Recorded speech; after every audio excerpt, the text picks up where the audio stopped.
Parliament ছাড়া কেউ কনস্টিটিউশনকে বদল করতে পারবে না। তো এই সরকার তাহলে কোন কনস্টিটিউশন, এরা কিন্তু এই কনস্টিটিউশনকে বাতিল করেনি।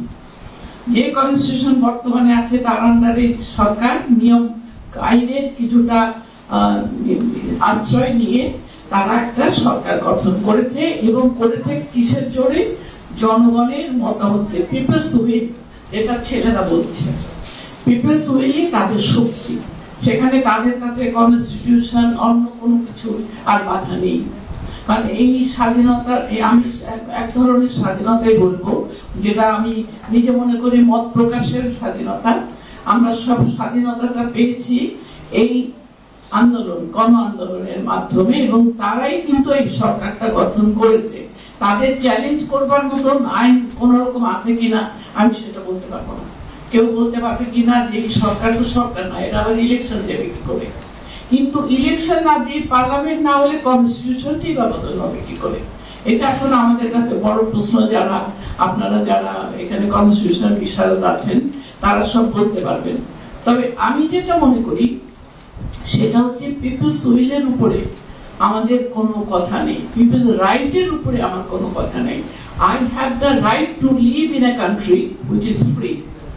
আমি একটা ফ্রি কান্ট্রিতে বসবাস করছি, এবং আমার প্রত্যেকের মতামতের একটা দাম আছে।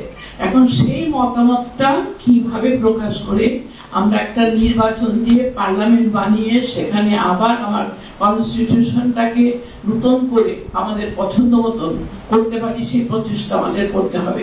এখানে গুডউইলের ব্যাপার আছে, এখানে সদিচ্ছার ব্যাপার আছে, এখানে খুব তর্কাতর্কি, ডিবেট, এগুলির ব্যাপার নেই। কিন্তু এখন আপনাদের যারা কনস্টিটিউশন এক্সপার্ট এখানে যারা আছেন, যারা দেশের মানে কিভাবে ভালোভাবে দেশ চলতে পারে, আমরা কেউ কিন্তু পৃথিবীব্যাপী কেউ কিন্তু এই সরকারকে ইলিগাল বলেনি এখনো, প্রত্যেকেই রিকগনাইজ করে নিয়েছে।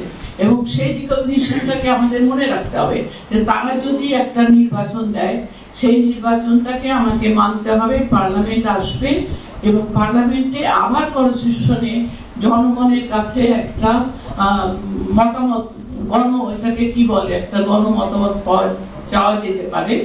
সেটা দিয়ে আমরা কনস্টিটিউশন পার্লামেন্টকে পাঠাতে পারি। এবং এই যে মতামত গুলি আসবে, আমাদের পলিটিক্যাল পার্টি ইলেকশনের আগে তাদের যে ম্যানিফেস্টো গুলি আসবে, সেই ম্যানিফেস্টোতে যেন জনগণ দেখতে পায় যে কোন পলিটিক্যাল পার্টি এই কনস্টিটিউশন বদলের ব্যাপারে আমাদের ম্যানিফেস্টো দিয়েছে, যে তারা সেটা মেনে নেবে। এবং এটা তাদের বাধ্য করতে হবে মনে করতে। আমি ম্যানিফেস্টো দিলাম, অথচ তারপরে আমি পাওয়ারে যাওয়ার পরে আর এটা নিয়ে কোনো মাথায় কামাইলাম না, এটা যেন না হয়। এটাকে তাদের বাধ্য করতে হবে যে ম্যানিফেস্টো দিয়ে তারা পার্লামেন্টে আসবেন, সেখানে তারা সেই মতন কাজ করবেন, এবং সেখানে সেইভাবে কনস্টিটিউশন বদল হবে কি হবে না সেটা জনগণের মতের উপর নির্ভর করবে। এখনো আমাদের অনেকটাই কথা বলতে হবে, অনেকটাই চিন্তা করতে হবে। এখানে আমি খুব একটা কনস্টিটিউশন নিয়ে একটা কথাই খালি বুঝি যে দেখেন, আমাদের 71 সালে আমরা স্বাধীন হলাম, 72 সালের নভেম্বরে যে আমরা কনস্টিটিউশন পেলাম, ওই সময়টা চলেছে দেশ, আমরা মেনে নিয়েছি। যেভাবে দেশ চলেছে আমরা কিন্তু মেনে নিয়েছি।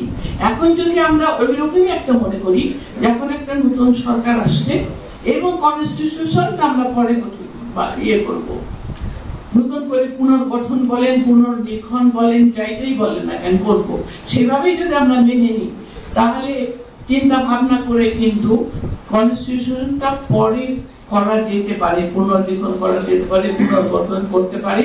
কিন্তু তার আগে একটা আমাদের রিপ্রেজেন্টেটিভ, পিপলস রিপ্রেজেন্টেটিভ কিভাবে পার্লামেন্টে যাবে, কিভাবে তাদের মতামত দেবে, কিভাবে আমাদের মতামতকে তারা বাস্তবে একটা রূপ দেবে, সেই জিনিসটা আগে চিন্তা করতে হবে। আমরা মনে করি এখানে অনেকগুলি কোশ্চেন আছে। আমি প্রথম কোশ্চেনটা কিন্তু অন্যরকম ছিল, যে এক নায়কত্ব কিভাবে প্রতিরোধ করা যাবে, সেটা আসবে কিন্তু কনস্টিটিউশনের বদলের পরেই। সেটা তো আগেই আলোচনাটা আসে না, আলোচনাটা প্রথমে আসবে যে কনস্টিটিউশনটা আমরা কি করে সংশোধন করব, সেটা এসে পরবর্তীকালে আমরা পরের আলোচনা করলে এখানে যারা কনস্টিটিউশন নিয়ে কাজ করেন তাদের কাছ থেকে আমরা শুনবো, বুঝবো এবং ফার্দার আলোচনা চালিয়ে যাবো।